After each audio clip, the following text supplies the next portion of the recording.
Hi, everybody. My name is Steve Lemenov. I'm here with ATN. Welcome to ATN Nation Live. This is a new segment that we're going to be doing, talking to our customers, listening to you guys, hearing your questions, talking about the culture, the brand, and especially the products which you all love. I want to talk to you today about a new product that we just started shipping, the X-Sight LTV. Let's watch the promo, Mr. Producer.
And welcome back to this segment. I want to introduce everybody to Shane Kessler, one of our ATN veteran pro staff members. Welcome, Shane. How are you doing today, Steve? Good morning. Oh, there you go. Welcome, brother. Welcome. Good to see you. How are you? I'm good. Tired. We was out till 4 o'clock this morning chasing pigs, so I'm still tired.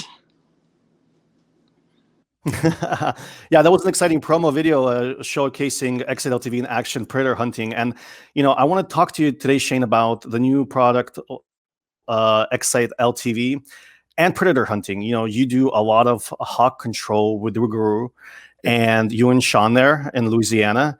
Yes. Tell me about your experiences with ATN, the brand, what you love about the brand and how it's, made you more successful patrolling. I believe, was it 100,000 acres you patrol now? We have about 100,000 acres that we patrol several times a week for the farmers and landowners. My experience with ATN started all the way back on the original X-Sight. Now, what I liked about the original X-Sight was the affordability. It was dependable, and it made it to where the average person could go out and enjoy hunting, predator hunting, removing feral hogs at night. From there, I went to the Thor HD, which I thought was the greatest thing in the world. It was amazing to be able to transition from night vision to thermal. And now we're all the way up to the Thor 4s and the new LTVs, which continue to surpass the previous generation of optic. And that's exactly what we do here at ATN. We constantly innovate and bring new, better technologies to the marketplace, including this gem, this brand new product, the X-Sight LTV. It's a lot smaller, more ergonomic, and functions superbly in the various environmental conditions that you guys operate in, and a lot of our customers.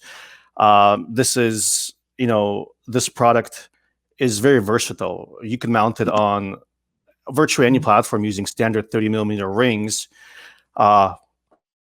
crossbows, PCP air rifles, and your traditional centerfire and rimfire rifles. Have you had a chance to use the new X-Sight LTV yet? Yeah, we use it. I have it set up on a 308 AR platform rifle. It's a tool in my box that we use depending on the circumstance that was going on. What I like about it is the size. It's considerably lighter than the 4K Pro. At night, I can use a smaller IR. So if I'm having to walk out into a muddy bean field or for a considerable distance, having that lighter weight optic that allows me to have a smaller IR light, so I don't have to have some big bulky IR light, is considerably comfortable as compared to carrying a 4K with a larger IR. Like in my opinion, it does a much better job at night. And I remember that. I remember your 308 platform. It's a large platform. I remember using that on one of my outings to Louisiana hunting with you. Mm-hmm. I remember you telling you had a little problem with the gas block, that I only had one round, and I had that X-Sight 4K Pro on there. It was during the daytime, but I only had that one shot to get that big sow in the bean field. Right. And we together, you kind of guided me. We stalked up to about maybe 100 yards or so, and I took that one shot and got her down. And it was very, very exciting because I only had that one shot because of that issue on that 308 platform you had at that point. I'm sure you fixed that issue by now, but yeah, I'm glad you mentioned the size and the lower amount of IR light that you need using in combination with the X-Sight LTV. The QHD Plus 2K sensor has been really optimized for nighttime performance, and you don't need those huge, super powerful IR illuminators anymore to get you that clarity, great picture quality, and distance at nighttime. Right. Having said that, the X-Sight 4K is a fantastic platform. It's so feature rich. You have the recoil activated video, you have the bullet drop compensator, ballistic calculator on there. You have the video recording on there.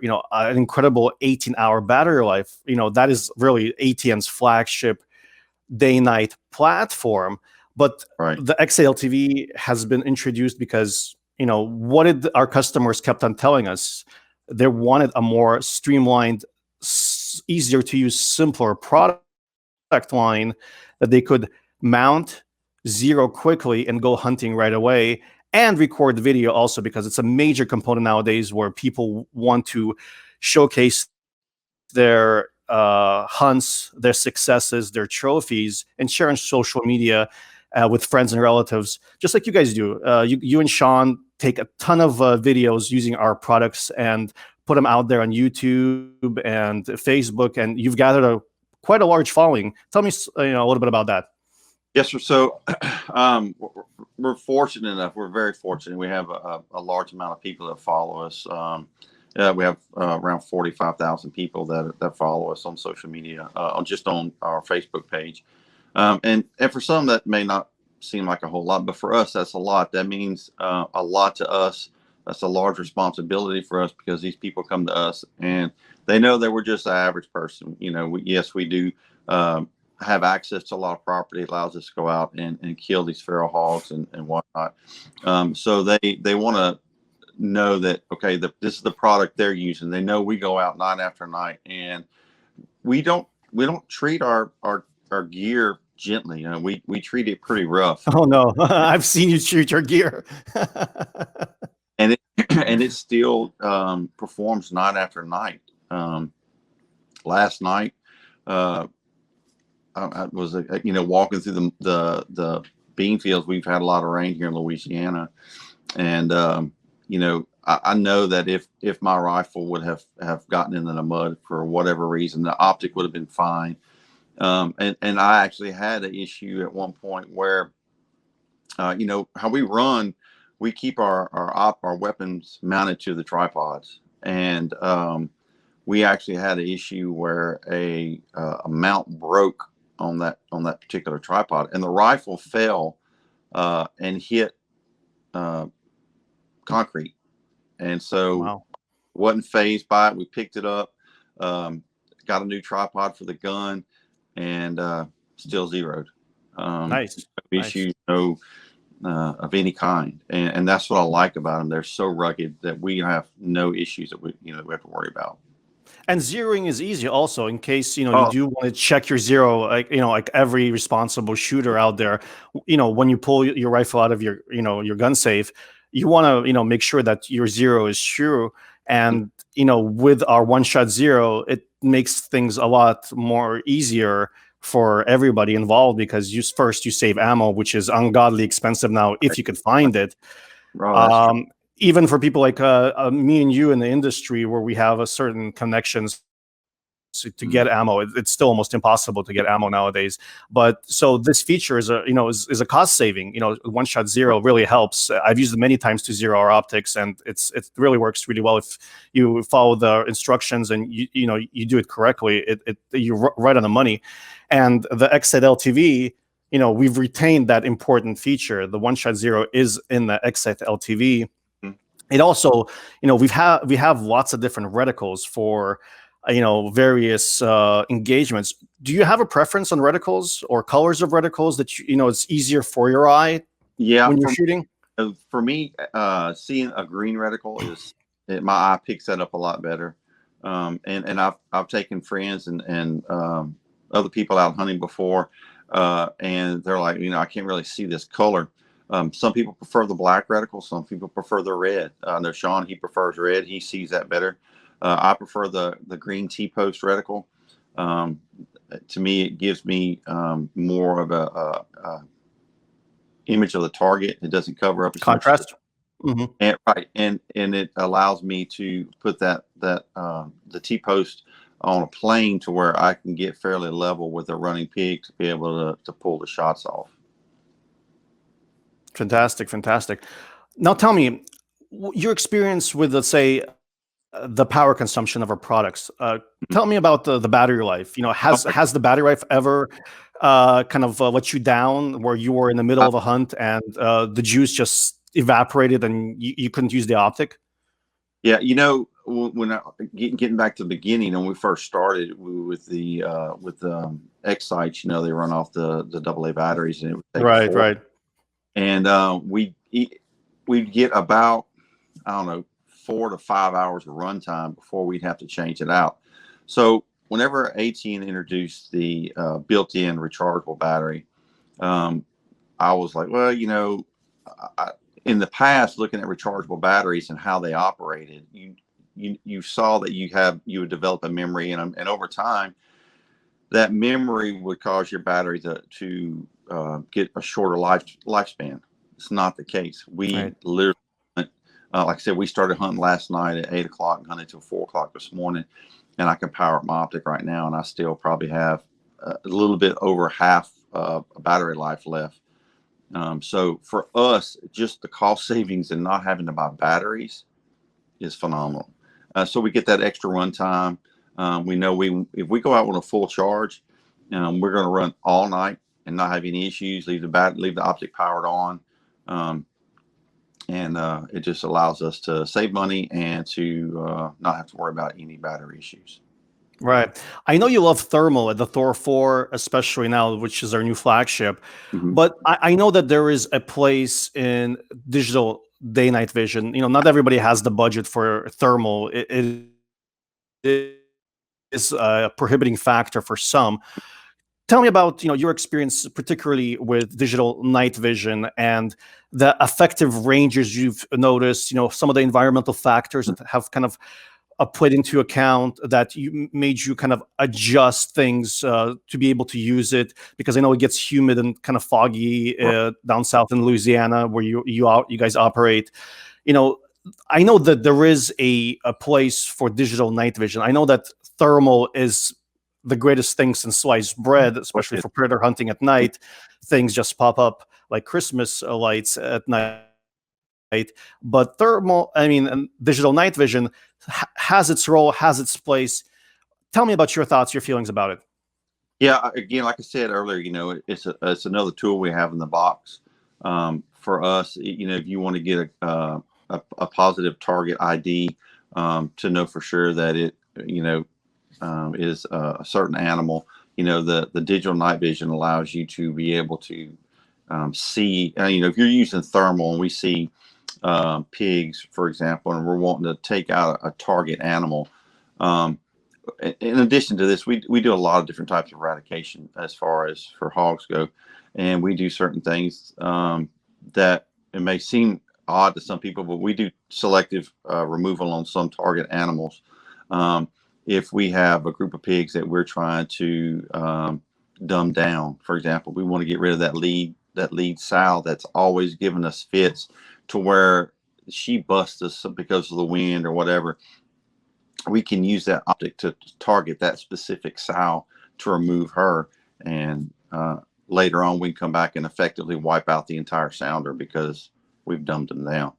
But the weather, Right, because they're very smart animals. very smart. Hogs are very smart. They'll get on you. They'll smell you if you're not downwind of them. If you're doing something wrong, if you're making too much noise, they've been hunted a lot. They've been educated a lot, and they're very smart. I've seen it firsthand. Right. Incredibly smart animals. And it doesn't take much for a big sow. We were talking about that last night. You can have the wind in your face and you're walking straight up to a sounder as quietly as can be. And that lead sow, sometimes she's got that sixth sense. She knows what's up. She's going to look straight up into the darkness and know you're there. And then she signals the rest of them, and the whole gig is over with before you get in effective range to take out the majority or the entire sounder. But weather, does play a factor. Thermal is great, but moisture in the air is the enemy of thermal. Fog, relative humidity plays into it a tremendous amount. A lot of people don't realize dew points come into play. As your temperature gets closer to that dew point, you get more moisture in the atmosphere, so your image quality can degrade. And then you add fog on top of that, and or light rain, and it can play heck with your image quality. So if you go to that IR with like the LTV, the humidity and dew point don't play as large of a factor as with a thermal. True, very true, and thank you for pointing that out. Another thing, I know Sean's done this. Have you had an opportunity to put one of our digital scopes or even thermal scopes on a crossbow? I know he's taken a few hogs with crossbows. Yeah, Sean has. I haven't. I don't personally own a crossbow, so I haven't had that opportunity. But Sean has, and in the past, we've had some pre-baited sites up that we knew were the pigs were coming, and I sat in the back and recorded him with thermal binocs, and then he slipped in and got within effective range of the crossbow, and he's killed several pigs with it that way. Yeah, I've seen some of the pigs he's taken with crossbows. It's really incredible. You really gotta be a very proficient hunter, because not only do you have to make a clean kill, you got to get up closer on that pig in order to take that shot. And the chances of them seeing you is so much more, because they could just pick you up. They could just smell you from seems like a mile away at times. Yeah, and it doesn't take much wind at all. We say it all the time. You're not going to beat their nose. Right. If you wind, we don't even try and stalk on them. We just wait till we get a better wind, and we'll come back and get them another time. But the same, with the crossbow, getting into that effective range, shooting daytime is one thing. Some of these crossbows, really, I kind of look at them as a short range rifle. They can shoot 100 yards and shoot quarter size groups all day long.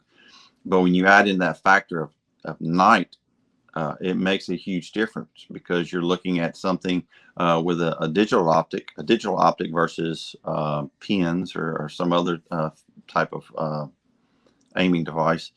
And so it changes things. And a lot of people don't realize that, how much it changes once you start doing that. And I think a lot of people don't realize how different hunting at night is. Your depth perception, your ability to judge distance is significantly affected by the nighttime conditions versus hunting during the daytime. And I'm a pretty proficient shot, but hunting at night is a total game changer. And once people get into it, they start understanding that scouting beforehand, knowing the area that you're going to be shooting, having various landmarks to that you pre-range to give you an idea if a target is past that point, what the range is very important, because judging distance at night is very difficult. It's very difficult, and especially the size of the pig plays into it. For us, if we were using thermal, for example, and we're sneaking up on a sounder, a larger pig is going to look closer than what they are. And then on the other side of the coin, if you have a smaller pig that may be closer, they're going to look farther than what they are. And I tell people all the time that once you get some of them smaller pigs running, it's like trying to hit a 5-pound bag of shit.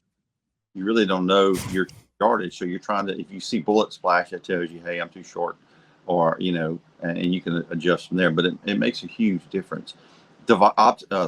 Products like the ABL, if you can get that and mount it on your Thor 4 or your 4K Pro, takes a lot of that guesswork out of it also. And we do have those on some of our optics to help us in judging exactly how far they are out there. Fantastic. And we'll talk about the X-Sight 4K Pros, the Thor 4s, and the Ables on other segments. Today, we really want to address the new launch of the X-Sight LTV. We've just started shipping these new scopes. They've been received by the customers really well. We're shipping a ton of these scopes, and we're getting some really positive reviews from customers. Customers really love video. Video has become king because of all the content creation, and all the content creators such as yourself have kind of popped up due to the availability of recording from the first person perspective. Is that your favorite feature, being able to record your hunts and sharing them with friends, family, social media? I love the recording feature, not only just be able to share it on social media and send it to friends and families, but I can't tell you how many times I have taken a shot on a game animal and I'll go to where I think they were. Can't find anything. I don't see any blood. Can't find any tracks. And I can revert back to that video. That video tells me, hey, you should have went another 50 yards up into the field or to this tree over here. And I get there and, oh, there's the blood trail, or there's the game animal that's laying there. So that makes a huge difference in game recovery and being an ethical hunter. And also training, right? New shooters. When you're introducing somebody to the sport of shooting, they tend to, do a lot of erroneous mistakes, not knowing any better, right? Right. The way somebody becomes a better shooter is not only practice, but learning from an experienced shooter exactly how to squeeze the trigger, your breathing, lining up the target with your crosshairs. And video really lets you kind of, like a play-by-play review, like a football game or a basketball game. You get to replay what you've done and learn from your mistakes. You could see exactly if somebody's pulling the trigger, if somebody is not breathing correctly, and you can instruct them, how to be a better shooter, tell them, teach them, educate them how to do those types of things correctly and make those clean, ethical shots that, that we're expected to do, because, these are living animals, living things that, do feel and bleed, and, you want to take them ethically and quickly, and so they don't suffer. It's very important to be an ethical hunter. Even in predation and predator control, you want to be, ethically taking those animals, because you don't want the animals to suffer. Correct. Yeah. And being part of a good steward of the land is being sure that we treat these animals with some form of respect. As much as the farmers and the general public dislike pigs, I still will do everything I can to put one down as quickly as possible, just to ensure that animal doesn't suffer needlessly. And that's why you use some of the bigger calibers, like 308s. And Right. Sean, I know, loves the 300 Blackout, because those are powerful rounds. And because these hogs, especially when they get aroused and they have their adrenaline pumping through their veins, they're like tanks. Sometimes it takes multiple shots to put one down. I've seen it firsthand. It's incredible how strong and how aggressive they can get. And it takes, a powerful round to put them down. Right. And sometimes it takes multiple rounds. A friend of mine once referred to self-sealing gas tank. They just absorb those. and to some people not really familiar with that, they'll watch a video and they're like, oh my God, that you're not even hitting it. Well, we're hitting it. And one of the things about shooting suppressed rifles is you hear that impact. So you get that confirmation. Yeah, I'm hitting it. And last night was a prime example. We had a pig, a very large sow that would not go down. And she had multiple rounds impact her, and it just took a while for her to go down. They are tanks. If there is an animal that's a tank, it's a tank. Thank you, Shane. I really appreciate you being in the program with us. We'll have more of these. We'll have you back. We'll have Sean also as one of our guests. I want to thank everybody who's watched this program. We'll continue to make these programs. In next segments, we will have questions from the audience. We'll do our best to answer all questions that we get. Stay tuned for more episodes. We'll see you next time. Thank you.